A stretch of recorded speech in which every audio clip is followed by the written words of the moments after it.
자, 모두 한 주간 잘 지내셨는지요? 벌써 3월 세 번째 주일, 3월 21일입니다. 서머타임도 시작이 되었고요. 저희들 이제 또 날씨도 더워서 여름이 이제 봄이 슬슬 다가오는 것도 같습니다. 자, 우리가 비록 팬데믹으로 어려운 시기를 계속 보내고 있지만 오늘도 마음을 열고 주님 앞에 감사와 찬양과 함께 예배를 함께 올리는 시간을 갖기 원합니다. 다 같이 찬송가 315장 내 주 되신 주를 참 사랑하고 찬양하면서 오늘 예배 시작하도록 하겠습니다.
이어서 기쁨 찬양 425장 우리 보좌 앞에 함께 하겠습니다.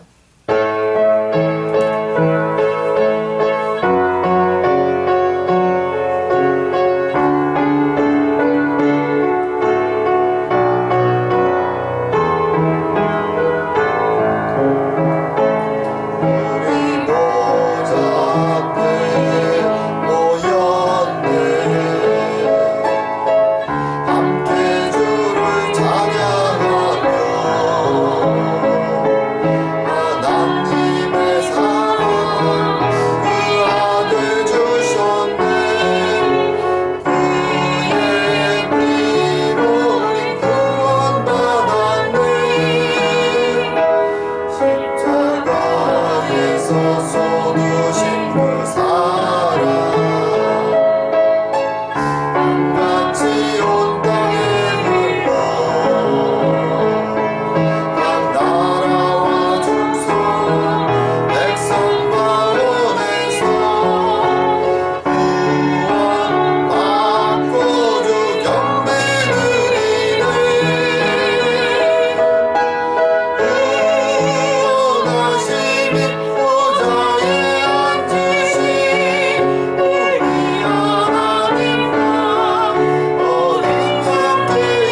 우리 주님이 말씀하셨습니다. 하나님은 영이시니 예배하는 자는 영과 진리로 예배할지니라. 오늘도 이 자리에 임재하신 주님 앞에 우리의 죄와 허물을 고백하며 주님의 용서와 위로를 구하는 시간을 갖도록 하겠습니다. 함께 기도드리겠습니다. 아버지 하나님, 아버지 하나님, 부족한 자들에게 주님의 주의 이름을 부릅니다. 주님의 은혜와 용서를 간절히 소망하며 오늘도 손을 뻗습니다. 주님 찾아와 주시고 은혜를 내려 새롭게 해주시오며 이 예배의 시간 주님이 강권하시는 은혜의 시간으로 우리 가운데 축복하시고 역사하여 주시옵소서. 아버지 하나님, 사랑과 은혜의 하나님 아버지, 주의 은혜를 간절히 부르사오니 주님 찾아와 주시고 주님 시선스럽게 하시고 도와하여 주시옵소서. 아버지,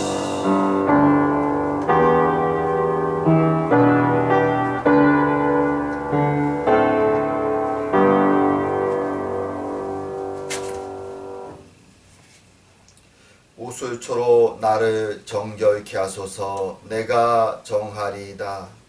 나를 씻기소서. 내가 눈보다 희리이다. 주의 얼굴을 내 죄에서 돌이키시고 내 모든 죄악을 도말하소서.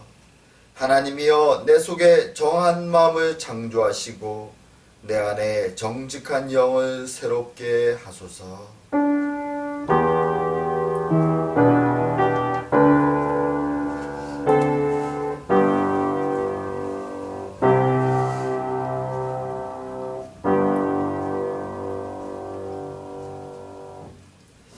오늘 성시 교독은 교독문 42번 시편 98편 말씀입니다. 교독문 42번 시편 98편 말씀 함께 교독하도록 하겠습니다. 새 노래로 여호와께 찬송하라. 그는 기이한 일을 행하사 그의 오른손과 거룩한 팔로 자기를 위하여 구원을 베푸셨음이로다. 여호와께서 그의 구원을 알게 하시며 그의 공의를 문 나라의 목전에서 명백히 나타내셨도다. 그가 이스라엘의 집에 베푸신 인자와 성실을 기억하셨으므로 땅 끝까지 이르는 모든 것이 우리 하나님의 구원을 보았도다. 온 땅이여 여호와께 즐거이 소리칠지어다. 소리내어 즐겁게 노래하며 찬송할지어다. 수금으로 여호와를 노래하라. 수금과 음성으로 노래할지어다. 나팔과 호각 소리로 왕이신 여호와 앞에 즐겁게 소리칠지어다. 바다와 거기에 충만한 것과 세계와 그 중에 거주하는 자는 다 외칠지어다. 여호와 앞에서 큰 물은 박수할지어다. 산악이 함께 즐겁게 노래할지어다. 아멘. 다 같이 사도신경으로 신앙 고백 드리겠습니다. 전능하사 천지를 만드신 하나님 아버지를 내가 믿사오며 그 외아들 우리 주 예수 그리스도를 믿사오니 이는 성령으로 잉태하사 동정녀 마리아에게 나시고 본디오 빌라도에게 고난을 받으사 십자가에 못 박혀 죽으시고 장사한 지 사흘 만에 죽은 자 가운데서 다시 살아나시며 하늘에 오르사 전능하신 하나님 우편에 앉아 계시다가 저리로서 산 자와 죽은 자를 심판하러 오시리라. 성령을 믿사오며 거룩한 공예와 성도가 서로 교통하는 것과 죄를 사하시는 것과 몸이 다시 사는 것과 영원히 사는 것을 믿사옵나이다. 아멘. 찬송가 280장 천부여 의지 없어서 함께 하겠습니다.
같이 기도드리겠습니다.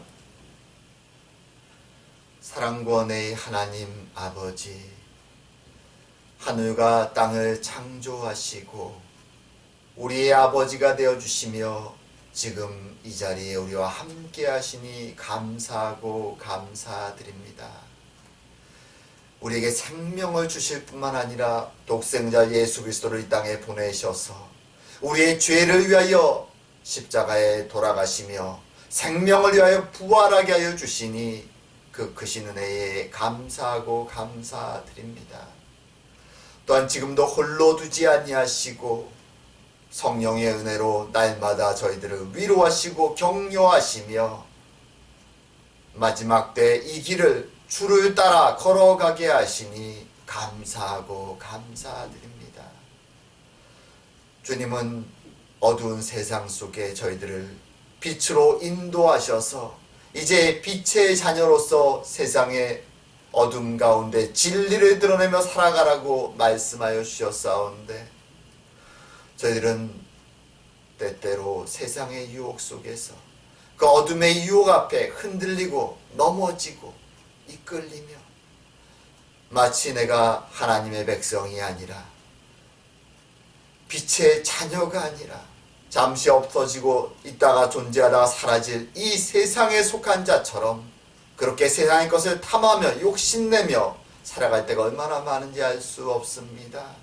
주님, 오늘도 주의 은혜 앞에 무릎 꿇으며 우리의 연약함을 고백하오니 주님 찾아와 주시옵고 여전히 세상 사람처럼 욕심내고 질투하고 분노하며 살아가는 저희들의 연약함을 불쌍히 여기사 성령의 은혜로 씻어 새롭게 하여 주시고 주님으로 말미암아 부족하지만 매일매일 주의 길을 따라 걸어갈 수 있는 저희들이 될 수 있도록 주님 은혜 내려 주시옵소서. 아버지 하나님, 우리를 이 힘든 세상 속에서 사랑의 교회로 모이게 하여 주시고 서로 사랑하고 섬기며 사랑의 공동체를 이루며 살아가게 하시니 감사드립니다. 주님, 어둠 속에 잠든 생명의 빛을 밝히는 주님의 몸된 교회가 되게 하여 주시고 섬김과 사랑으로 하나 되어서 이 어려운 때를 살아가는 은혜의 공동체가 되도록 주님 축복하여 주시옵소서. 이제 때가 되어 주님 다시 모일 때 그때 어둠에 있는 자들을 빛으로 인도하며 함께 주의 영광을 드러내는 주의 몸된 교회가 되도록 축복하여 주시옵소서. 아버지 하나님, 참으로 육신을 입고 살아가는 저희들의 삶의 어려움을 아시는 주님, 우리의 기도의 제목, 저희 가정의 간절한 기도의 제목들을 아시는 주님, 주님께 간절히 부르짖사오니 우리의 육신의 고통에 기도를 응답하여 주시옵고 우리의 간절한 심령의 고통의 기도를 주님 응답하여 주사 세상이 줄 수 없는 참된 위로와 평화를 우리에게 허락하여 주시옵소서.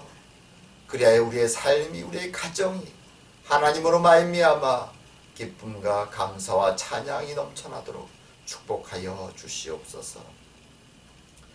참으로 팬데믹으로 어려운 시기를 주님 보내고 있습니다. 세계 곳곳에 흩어져서 주의 복음을 붙잡고 최선을 다해 살려고 노력하는 주의 백성들을 주님 불쌍히 여겨주시고 고난과 박해 어려움 속에 있는 그들을 찾아가 주시오며 위로하여 주시오며 주님의 은혜로 말미암아 그들이 그 어려움 속에서도 주의 영광을 드러내며 살아갈 수 있도록 축복하여 주시옵소서.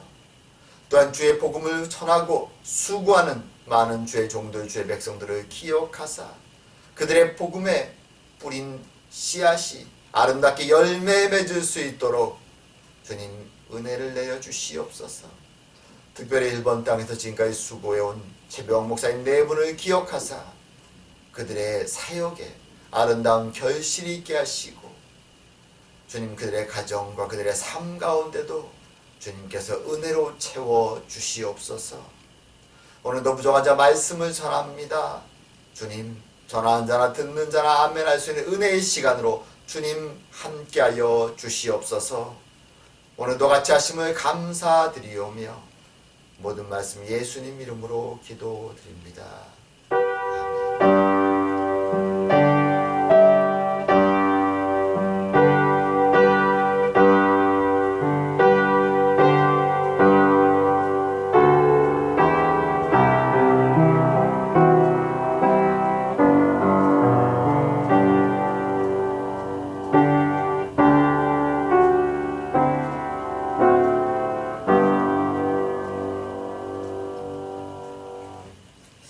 자, 오늘 함께 보실 말씀은 마태복음 22장 34절에서 40절까지 말씀입니다. 마태복음 22장 34절에서 40절까지 말씀 제가 대표해서 봉독하도록 하겠습니다. 예수께서 사두개인들로 대답할 수 없게 하셨다 함을 바리새인들이 듣고 모였는데 그 중에 한 율법사가 예수를 시험하여 묻되 선생님, 율법 중에서 어느 계명이 크니까? 예수께서 이르시되 내 마음을 다하고 목숨을 다하고 뜻을 다하여 주 너희 하나님을 사랑하라 하셨으니 이것이 크고 첫째 되는 계명이요 둘째도 그와 같으니 내 이웃을 내 자신같이 사랑하라 하셨으니 이 두 계명이 온 율법과 선지자의 강령이니라. 아멘.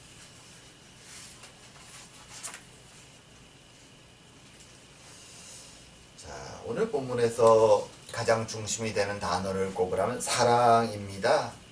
이 사랑이란 단어는 사실 너무나도 흔합니다. 어느 지역, 어느 시대, 어디를 가나 항상 들려오는 단어입니다. 오늘날도 대중매체나 TV나 무엇을 켜든 거기에는 항상 이 단어가 등장합니다.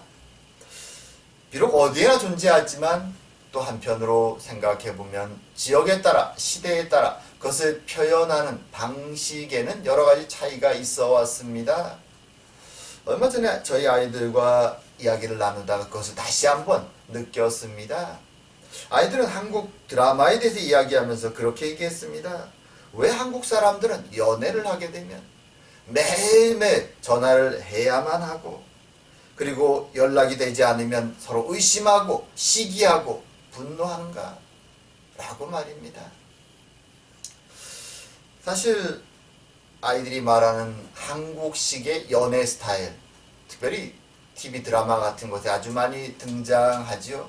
한국 사람들은 대부분 그런 스타일의 연애를 당연시합니다. 말하자면 연애를 한다면, 서로가 좋아한다면 매일매일 전화를 걸고 또 만나기도 하고 서로를 확인하는 것이죠. 혹시라도 2, 3일씩 연락이 없으면 왜 연락을 안 하냐고 화를 내는 것을 당연시하는 연애의 문화. 그것이 어떤 면에서 오늘날 한국의 연애 문화입니다. 아이들의 이런 불평을 보면서 아이들은 그러죠. 저렇게까지 하는 것은 마치 스토킹처럼 상대방의 사생활을 지나치게 침해하는 거다 라고까지 말하는 것을 들었습니다. 이것은 두 나라의 문화의 차이죠. 개인주의를 강조하는 캐나다의 문화와 어떤 면에서는 열정과 또 우리라는 이 문화를 좋아하는 한국인들 사이에 있는 차이점입니다. 사실 한국 사람들은 세상 어느 나라 사람보다 열정이 넘칩니다. 사랑의 이 감정들이 아주 넘쳐납니다. 이런 한국의 특징, 사랑의 열정이 넘치는 이 특징이 어떤 면에서는 굉장히 긍정적으로 드러나는 곳이 신앙생활이라고도 할 수 있겠죠. 한국인의 신앙의 열정, 그러면 세계적으로 아주 유명합니다. 교회사, 2000년이 넘는 교회의 역사 속에 어느 곳보다, 어느 지역보다, 어느 시대보다도 한국 교회의 열정은 대단합니다. 요즘은 조금 줄었지만 그래도 새벽마다 모여서 한국 사람들은 기도합니다. 그리고 수요일날, 금요일에도 예배로 저녁 때는 모입니다. 주중에도 제자훈련이나 성경 공부로 홍구역으로 또 모입니다. 주일날은 하루종일 교회에 머뭅니다. 대단한 열정이죠. 모이기를 정말로 열심히 하고 있죠. 그리고 한국 사람들은 기도에도 그 열정이 남다릅니다. 외국 사람들이 코리안 프레이어 스타일이라고, 한국인의 기도 스타일이라고 부르는 것은 통성 기도를 의미하죠. 한국 사람만이 이렇게 소리 높여서 열심히 기도하기 때문입니다. 물론 이런 열정적인 신앙생활에는 긍정적인 면도 있고 부정적인 면도 있습니다. 하지만 이 모습이 하나님을 향한 신앙의 사랑의 한 표현이라는 것은 누구도 부정할 수 없습니다. 이런 하나님을 향한 열정적인 사랑의 표현, 어떤 면에서 오늘 본문도 그것을 성경의 가장 중요한 원칙이라고 말합니다. 하나님을 향한 나의 온 마음을 다한 그런 사랑의 표현. 자, 오늘은 이 본문의 주제를 보면서 과연 우리 신앙인들, 우리 특별히 한국 신앙인들이 표현하는 이런 사랑의 열정과 성경이 말하는 하나님을 향한 열정적인 사랑, 과연 어떤 차이가 있고 어떤 공통점이 있는지 한번 생각해보는 시간이 되기 원합니다. 자, 오늘 본문은 바리새인들의 질문으로 시작합니다. 사실 오늘 본문 바로 앞서서 예수님은 사두개인들과 논쟁을 하셨죠. 사두개인들은 부활에 대한 아주 황당한 질문거리를 만들어서 가지고 왔습니다. 하지만 예수님은 그들이 하나님의 능력도 알지 못하고 성경도 알지 못한다고 아주 심하게 질책하셨습니다. 옆에서 그것을 목격한 바리새인들은 사실 굉장히 기분이 좋았습니다.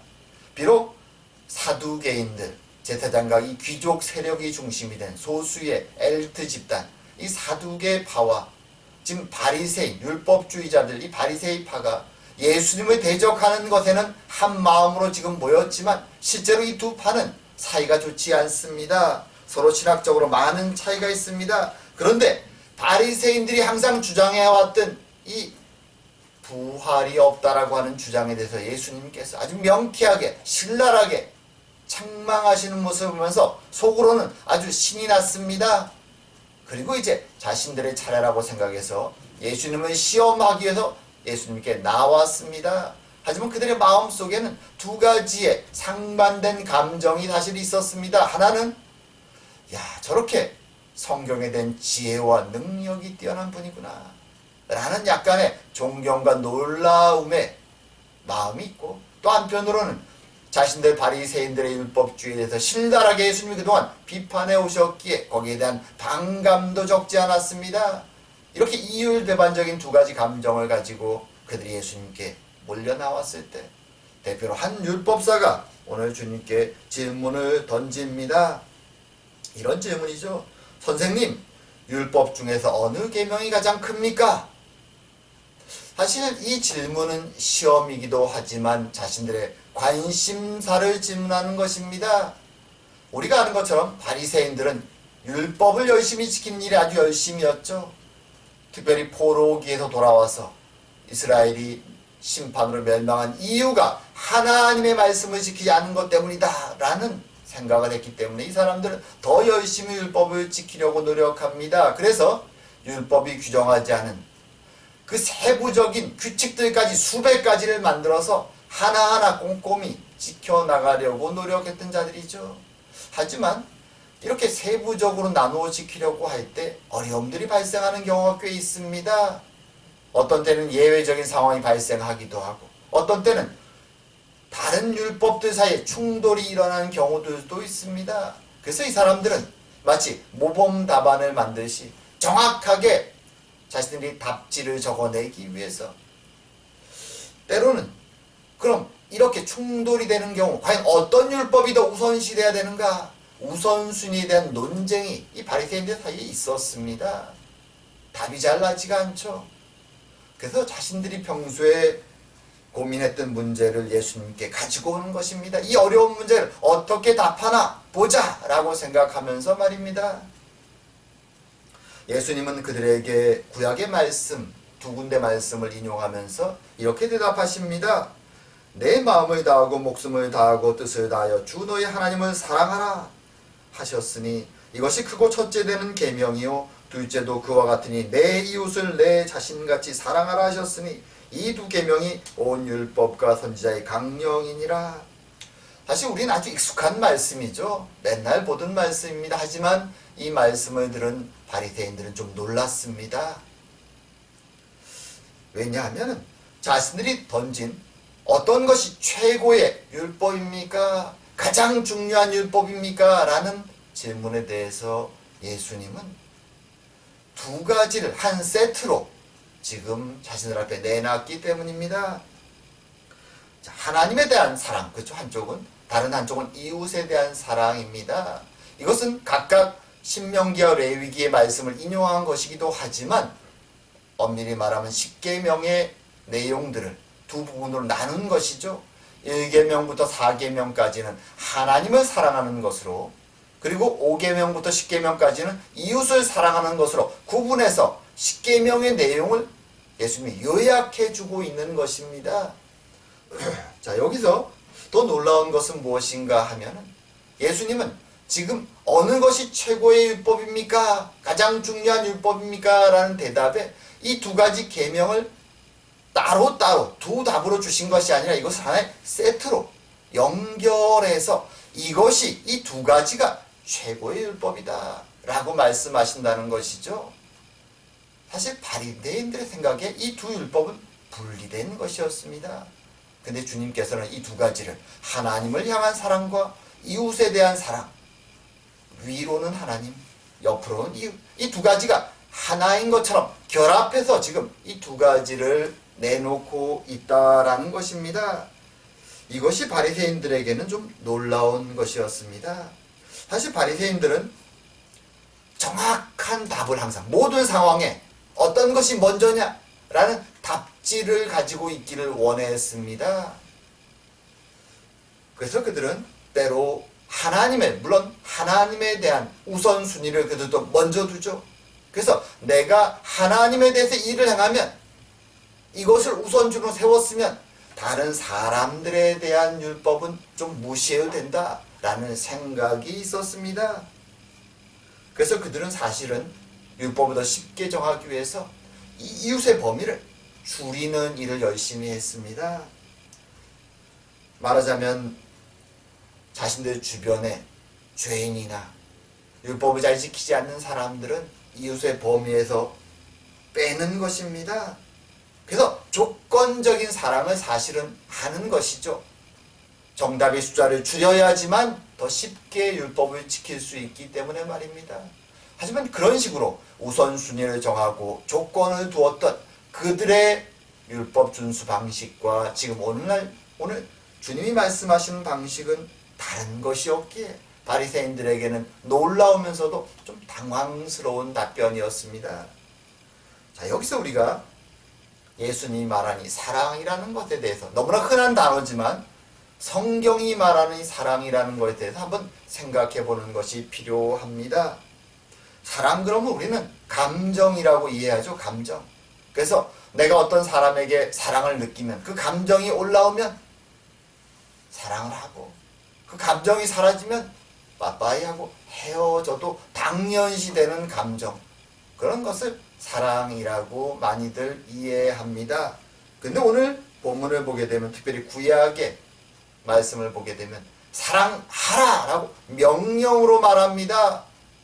단순히 잠시 생겼다가 금방 없어질 수 있는 감정처럼 다루지 않냐고, 이것을 마치 율법에 있는 행동, 반드시 지켜야만 되는 규칙으로서 나온 행동의 모습처럼 사랑하라 라고 명령으로 오늘 표현하고 있다는 것입니다. 어떻게 왜 사랑을 이렇게 명령으로서 구약은 그 백성들에게 주고 있는 것일까요? 그것은 구약에서 이 사랑이라는 것은 단순히 감정이 아니라 하나님과 그의 백성 사이에 존재하는 언약 관계를 표현하는 단어이기 때문에 그렇습니다. 언약 관계. 그 언약 관계를 다른 말로 하면 그것이 사랑의 관계이기 때문에 오늘 구약 성경은 이렇게 말하는 것이죠. 이 언약 관계가 어디서부터 출발합니까? 사실은 창조의 첫 순간 에덴 동산에서부터 이 관계는 사실 시작합니다. 하지만 역사 속에서 타락 이후 실제적인 언약 체결의 모습을 찾아보는 것은 아브라함 때부터죠. 하나님은 아브라함을 찾아가셔서 약속을 하시죠. 그 약속에는 세 가지 내용이 들어있죠. 내가 너의 이름을 크게 하리라. 너의 후손들을 장대하게 큰 나라를 만들어 주겠다. 그리고 그 후손들을 통해서 전 세상을 축복하겠다. 복의 근원으로 만들어 주겠다. 라는 것이 이 언약에 들어있는 내용들입니다. 축복의 약속들이죠. 그리고 하나님은 이제 그 약속에 따라서 이스라엘 백성을 출애굽하셨고 가나안에 나라를 만들어 주시고 그들을 지키셨고 신실하게 하나님의 약속의 내용을 하나하나 다 이행해 가셨습니다. 이것이 언약적인 하나님 편에서의 사랑이었습니다. 그리고 하나님은 하나님의 이 언약적 사랑을 완성하시기 위해서 지금 오늘 본문에 등장하는 예수님을 이 땅에 보내주신 것입니다. 끝까지 사랑하시기 위한 하나님의 표현이죠. 그리고 그리스도의 십자가의 죽으심과 부활을 통하여 하나님은 내가 나의 언약 백성을 어떻게까지 사랑하는가 그 사랑의 완성을 보여주신 것입니다. 그리고 오늘 본문에는 흥미롭게도 바로 하나님의 언약적 사랑의 완성자로서 이 땅에 오신 예수님이 하나님에 대한 언약적 사랑을 그 백성들에게 말씀해주고 있는 것입니다. 하나님이 이렇게까지 언약에 대해서 충성되이 완성하실 것이기에 그럼 너희들은 어떻게 할 거냐? 너희들도 하나님에 대한 사랑을 보여야 된다라고 말씀해주고 있는 것입니다.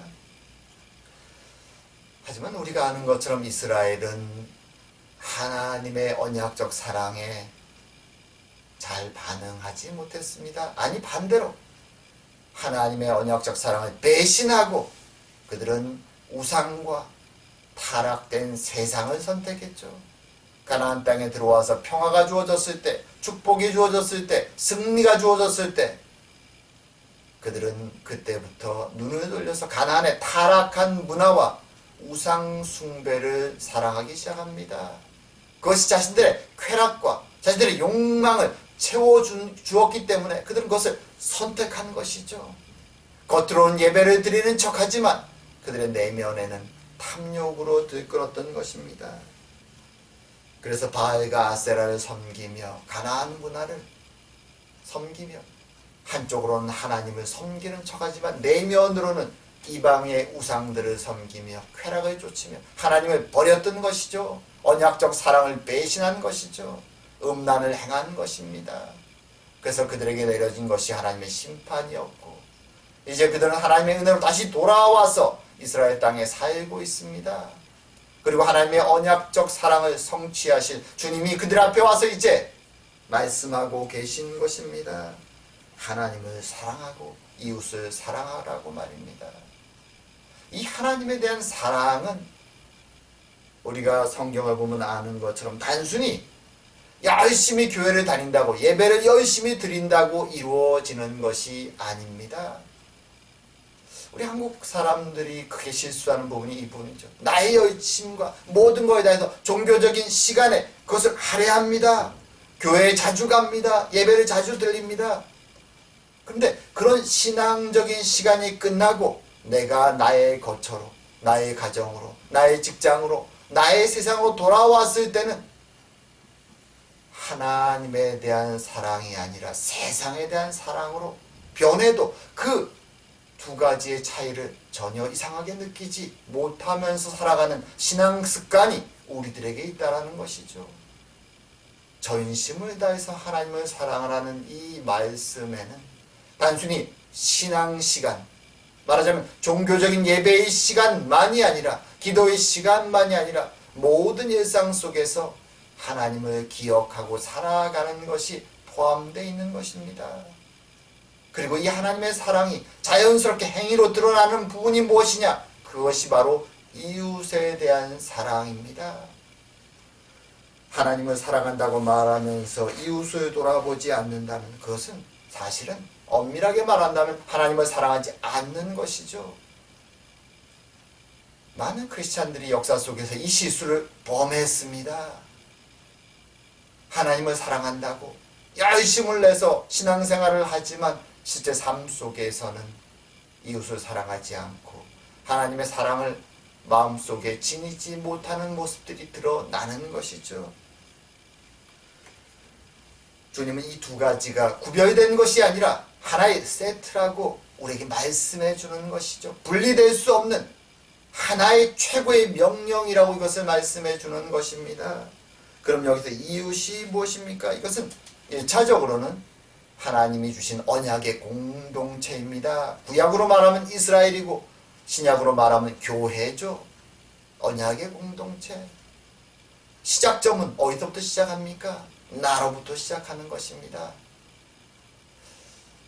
우리는 보통 나를 사랑한다는 표현을 할 때 굉장히 이기적이고 욕망적으로 사용할 때가 많지만 우리는 하나님이 나를 허락하셨기에 나의 육신과 나의 정신과 나의 달란트와 나의 재주들에 대해서 리스펙을 갖고 자존감을 가지고 사랑하고 섬기며 살아가는 하나님이 주셨기에 출발점이 나로부터 시작하는 것이죠.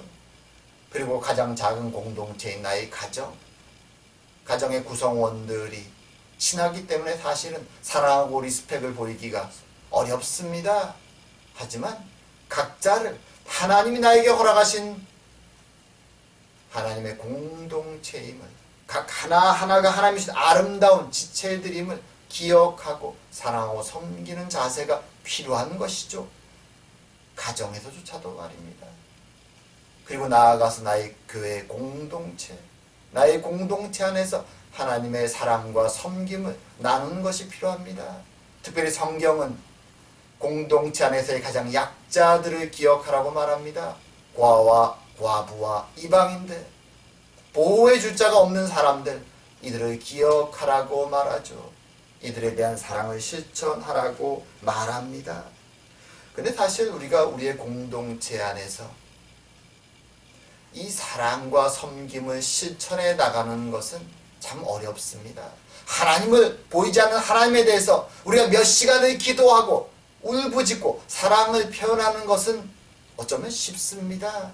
하지만 그 사랑을 가지고 세상에 돌아와서 나의 공동체 안에서 사랑을 실천해 나가는 것은 굉장히 어렵습니다. 왜 그럴까요? 왜냐하면 우리의 공동체 안에 우리가 비록 때로는 형제자매라고 부르고 성도라고 서로 부르고 하지만 우리 각자는 세상의 죄와 타락에 오염되어 있는 약점들을 지니고 있기 때문에 그렇습니다. 내 안에는 이기심이 있고 욕심이 있고 질투가 있고 편협함이 있고 편견들이 쌓여 있습니다. 우리 자신은 다 뭐가 나 있는 사람들인 것입니다. 그런 사람들이 함께 모일 때 이것이 사랑의 공동체로 서로 섬기며 살아가는 것이 쉽지 않은 것입니다. 심지어 가정에서도 쉽지 않습니다.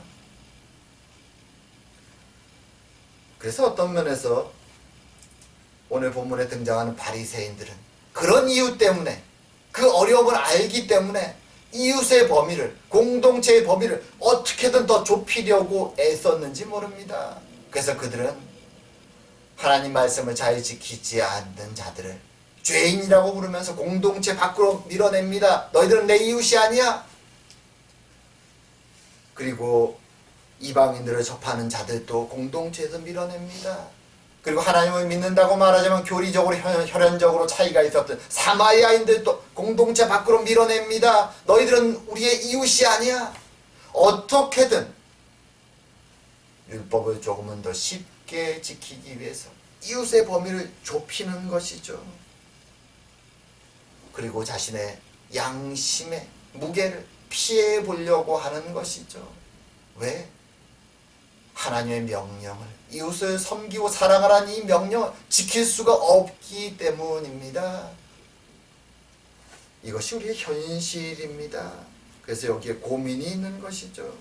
하지만 우린 알아야 되죠. 하나님께서는 분명히 말하죠. 그저 너희들끼리만 좁은 공동체 안에서 좁게 이웃을 만들고 살라고 하는 것이 아니라 땅끝까지 이르러 나의 증인이 되라고 말씀하셨고 타락한 세상 속에서 빛과 소금의 역할을 감당하라고 말씀하셨습니다. 이웃의 범위를 좁히는 것이 아니라 도리어 세상 속의 빛과 소금으로 이웃의 범위를 넓혀 나가야 된다고 주님은 말씀하시죠.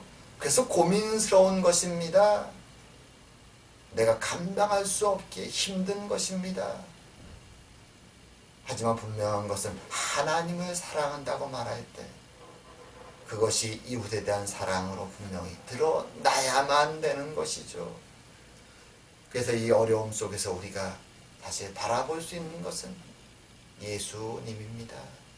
우리는 항상 모든 문제에 있어서 고민스러울 때 그 답을 예수님께 초점을 맞춤을 통해서 풀어나가는 것이 필요합니다. 지금 주님은 자신을 미워하고 싫어하고 죽이려고 하는 사람들의 시선 앞에 서 있습니다. 그리고 그들을 위해서 죽음의 길을 걸어가십니다. 그러면서 그들에게 말씀하시는 것이죠. 하나님을 사랑하고 이웃을 사랑하라. 주님은 이제 그들을 향한 하나님의 사랑을, 마지막 사랑을 보여주시기 위해서 그 길을 가시면서 그 말씀을 전하고 계셨던 것입니다. 그리고 십자가에 달리셨을 때 주님은 기도합니다. 아버지여 저들을 사하여 주옵소서. 자기들이 하는 것을 알지 못함이니이다. 주님은 마지막까지 하나님의 사랑을 우리에게 보여주셨습니다. 그리고 우리에게 말씀하시죠. 내 손을 붙잡고 나를 따라오라고 말입니다. 우리의 연약함을 아시는 주님께서 우리의 손을 붙잡고 힘들지만 이 길을 함께 걸어가자라고 말씀해 주십니다. 우리는 그 말씀을 기억해야만 하는 것입니다. 이제 말씀을 맺을까 합니다. 오늘 말씀 속에서 바리새인들은 예수님께 질문합니다. 선생님, 율법 중에 가장 중요한, 가장 큰 계명은 무엇입니까? 주님께서는 대답합니다. 내 마음을 다해서, 내 모든 것을 다해서 하나님을 사랑해라. 그리고 동시에 내 이웃을 너희 자신처럼 사랑해라 라고 말씀해 주십니다. 이 명령은 하나님의 사랑을 받은 그의 언약 백성들에게 주시는 말씀입니다. 하지만 동시에 이 말씀을 받으면서 하나님 백성들은 참 어렵습니다. 쉽지 않습니다. 왜냐하면 하나님을 사랑해야 되지만 우리는 사실은 우리가 살아가는 잠시 있다 썩어져 없어질 것임을 알매도 불구하고 이 세상을 더 사랑하는 자들이기 때문에 그렇습니다. 그리고 이웃을 사랑하라고 말씀해 주시지만 우리는 이기적인 자들이기 때문에 이웃을 사랑하는 것이 어렵기 때문에 그렇습니다. 세상 가운데 빛과 소금이 되어 이웃의 범위를 넓혀가야 되지만 우리의 마음은 그것을 회피하고 싶고 이웃의 범위를 더 좁히고 싶은 것이 우리의 심정이기 때문에 그렇습니다. 그럼 우리는 무엇을 해야 됩니까? 우리는 주님 앞에 나아가 무릎을 꿇어야 됩니다. 그리고 고백해야 되는 것이죠. 매일매일 주님, 오늘도 저는 연약하여서 주의 사랑 앞에서 제대로 살지 못했습니다. 주님 불쌍히 여겨주십시오. 우리의 시선을 다시 한번 주님께로 매일매일 모으는 것이 필요합니다. 그리고 주님의 도움을 구하는 것이 필요합니다. 그럴 때 쉽지 않지만 하나님의 사랑과 이웃의 사랑을 가지고 우리는 조금씩 주님과 동행하며 걸어갈 수 있게 되는 것입니다. 중요한 것은 기억하는 것입니다. 돌아보는 것입니다. 깨어있는 것입니다. 하나님의 사랑과 이웃의 사랑이 하나임을 기억하면서 말입니다. 참으로 그 은혜가 우리의 힘으로는 이룰 수 없지만 주님 앞에서 살아갈 때 그 은혜가 우리의 삶 가운데 함께 할 수 있는 것입니다. 참으로 그것이 우리의 삶 가운데 넘치기를 주의 이름으로 축원합니다. 기도드리겠습니다. 사랑과 은혜의 하나님 아버지, 우리에게 우리의 전념을 다해서 하나님을 사랑하고 이웃을 사랑하라고 말씀해 주신 주님, 우리에게 약속을 주셨고 우리를 향하신 그 언약적 사랑을 그리스도의 십자가의 죽으심을 통하여 증명해 주신 하나님, 참으로 감사드립니다. 하지만 우리의 능력 없음을 또한 고백드립니다.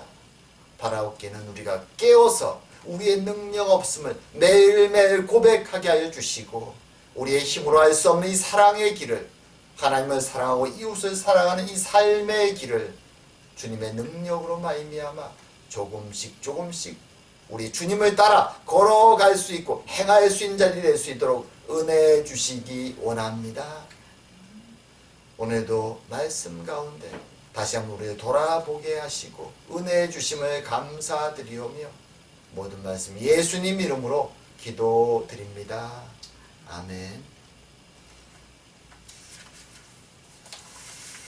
자, 찬송가 453장 예수도 알기 원하네 함께 하겠습니다.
이 시간 준비한 헌금 하나님께 올리며 봉헌 기도 드리도록 하겠습니다.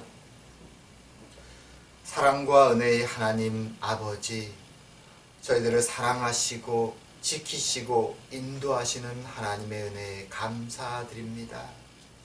오늘도 주의 은혜에 감사하며 작은 예물을 주님께 바칩니다. 우리의 마음을 받아 주시옵고 우리의 삶이 주님의 사랑으로 가득 차게 하여 주시옵고 부족하오나 그리스도를 따라 사랑의 길을 걸어가는 저희들이 될 수 있도록 축복하여 주시옵소서. 주님 앞에서 내오는 우리의 간절한 기도의 제목을 아시는 주님, 응답하여 주사 우리의 삶과 우리의 가정이 찬양과 감사로 넘쳐나도록 은혜 내려 주시옵소서. 또한 바쳐진 예물이 주의 나라를 위해 귀히 쓰임되도록 주님 은혜 내려 주시옵소서. 주님께 감사드리오며 모든 말씀 예수님 이름으로 기도드립니다. 아멘. 네, 교회 소식 잠시 봅니다. 자, 3월 세 번째 주일이 되었습니다. 3월 21일인데요. 저희가 작년 3월 세 번째 주일부터 모이지 못했으니까 이제 1년이 정말로 넘었습니다. 팬데믹은 아직도 숫자가 꽤 높은데요. 그래도 백신이 맞고 있으니까 조만간 좋은 소식이 있기를 또 기대하고 기도합니다. 여러분들도 건강 잘 챙기시고요. 항상 서로를 위해서 기도하고 매일매일 주님과 교제하며 사랑의 시간들 보내시고 은혜의 시간들을 보내는 저와 여러분 되기를 원합니다. 자, 끝으로 우리 주기도문송하고 다 같이 축도하심으로 예배를 마치도록 하겠습니다.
이제는 우리 주 예수 그리스도의 은혜와 하나님 아버지의 사랑하심과 성령의 교통하심이 이 자리에 모인 모든 주의 백성 위에 이제부터 영원토록 함께 계실지어다.